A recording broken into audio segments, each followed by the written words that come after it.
இரண்டாவது ஒற்றைக்கண் மனிதனின் கதை. நான் ஒரு அரசன். எல்லா சாஸ்திரமும் வேதங்களையும் கற்றவன். என் பெரும் புகழும் உலகம் ஃபுல்லாக பரவிச்சு. என் அறிவை பார்க்க இந்திய மன்னன் ஒருவன் என்னை கூப்பிட்டான்.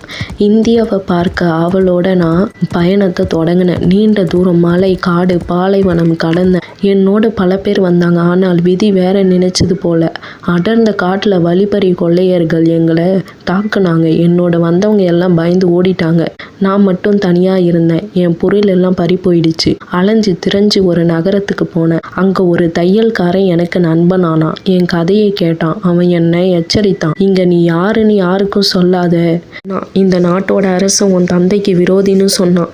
எனக்கு தெரிந்த தொழில்கள் அங்கே எதுவுமே இல்லை. அதனால நான் ஒரு விறகு வெட்டி விற்று வாழ்ந்துட்டு இருந்தேன். டெய்லி காட்டுக்கு போய் கடுமையாக உழைச்சேன். ஒரு வருஷம் அப்படி போயிடுச்சு. ஒரு நாள் ஒரு பெரிய மரத்தோட வேற தோண்டி இருந்த திடீர்னு மண்ணுக்குள்ள பித்தளை கதவு ஒன்று தெரிஞ்சிச்சு. அதை திறந்து போனேன். கீழே போறதுக்கு படிக்கட்டு இருந்துச்சு. அந்த படிக்கட்டு இறங்கி உள்ளே பார்த்தேன். ஒரு பிரம்மாண்டமான அரண்மனை இருந்துச்சு. அங்க ஒரு பெண் மட்டும் இருந்தா. அவ பேர் அழகி.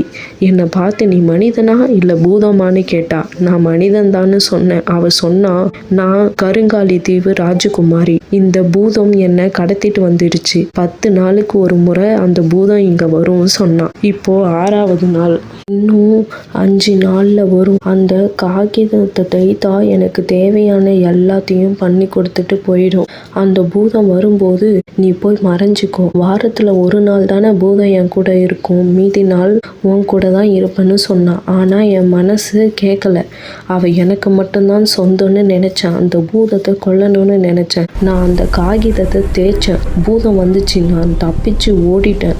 ஆனா என் செருப்பும் கோடாரியும் அங்க விட்டுட்டேன். பூதம் அதை வச்சு ஒரு மனுஷனா அந்த பொண்ணாகவே மாறி என் செருப்பையும் கோடாலியும் காமிச்சு நான் இருக்க இடத்த கண்டுபிடிச்சி என்னை திரும்ப அவகிட்டயே கூட்டிட்டு போயிடுச்சு. அவ உடம்பு மேல காயம். எங்க 2 பேரையும் விசாரிச்சுச்சு. நாங்க தெரியாத மாதிரி இருந்தோம். பூதம் என்கிட்ட கத்தி கொடுத்து அவளை கொல்ல சொல்லிச்சு. நானும் மறுத்தேன். அவகிட்டையும் கொல்ல சொல்லிச்சு. அவளும் மறுத்தா. உடனே பூதம் கோவப்பட்டு அவளை கண்டம் துண்டமா வெட்டுச்சு.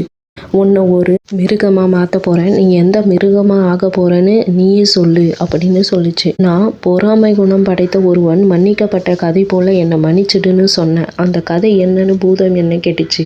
அந்த கதையை நெக்ஸ்ட் வீடியோல பார்க்கலாம். இந்த மாதிரி மோர் இன்ட்ரெஸ்டிங் வீடியோக்கு என்னுடைய சேனலை சப்ஸ்கிரைப் பண்ணுங்க, லைக் பண்ணுங்க, ஷேர் பண்ணுங்க, மறக்காம பெல் பட்டனை கிளிக் பண்ணுங்க.